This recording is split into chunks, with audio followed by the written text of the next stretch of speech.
Okay, on this edition of Deep Space Nine, we have the third of the three-part opening of Season 3, this one called The Siege, after this.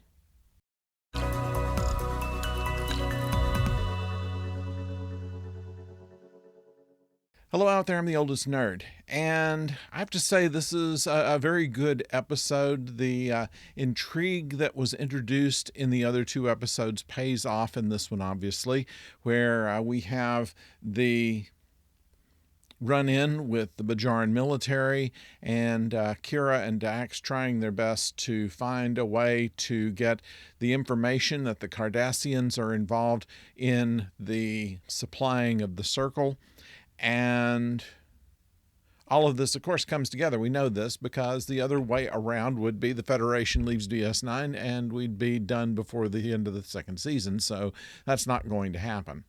However, the methods by which they are able to delay the Bajoran military and the ways in which Dax and Kira were able to go to the Bajoran Council were all creative, and in the end they were all made possible by a couple of people that without them they would not have succeeded.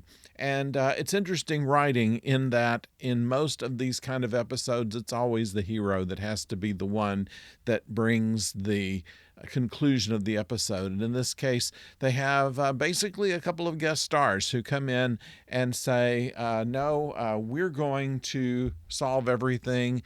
And while there are some noble efforts on the part of the two principals, basically, of Sisko and Kira and Dax, we also have some nice light elements from O'Brien and the Doctor, and of course Quark.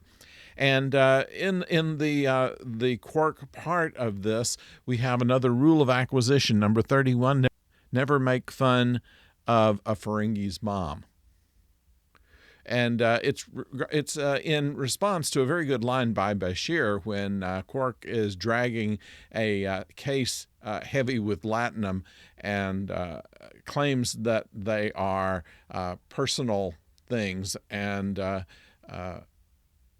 Doctor says, no, it's full of latinum. And Quark says, how do you know? He said, your mother told me right when you were born. And it was a good line, and of course Quark takes offense to that. Otherwise, a good entry into it. We see more Starfleet personnel at one time than we ever have when they're all gathered together in ops.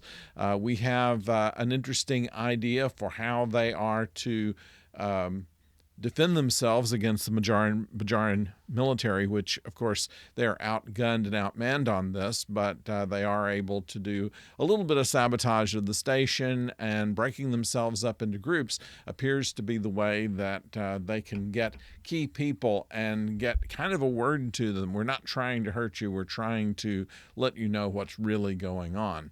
And we see, of course, one colonel who is not exactly of Starfleet caliber, shall we say. He's not in Starfleet, of course, but he does not have honor, and whereas the general does, that shows the big twist of the episode.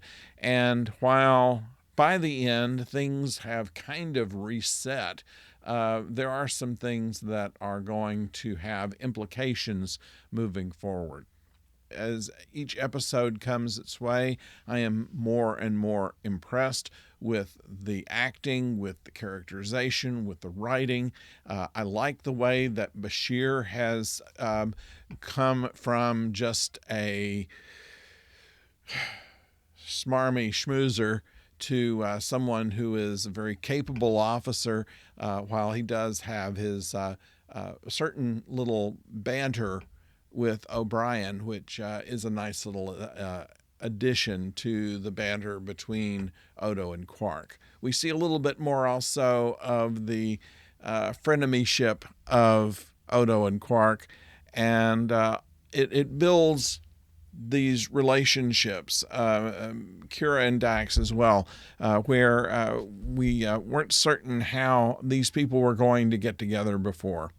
A little bit more into the family life of the chief, and we see that there's a little friction there. It's like that in any marriage, but we see that here. It's the choice of doing one's duty and of taking care of one's family, in which O'Brien tries to do both, and this time is successful at both.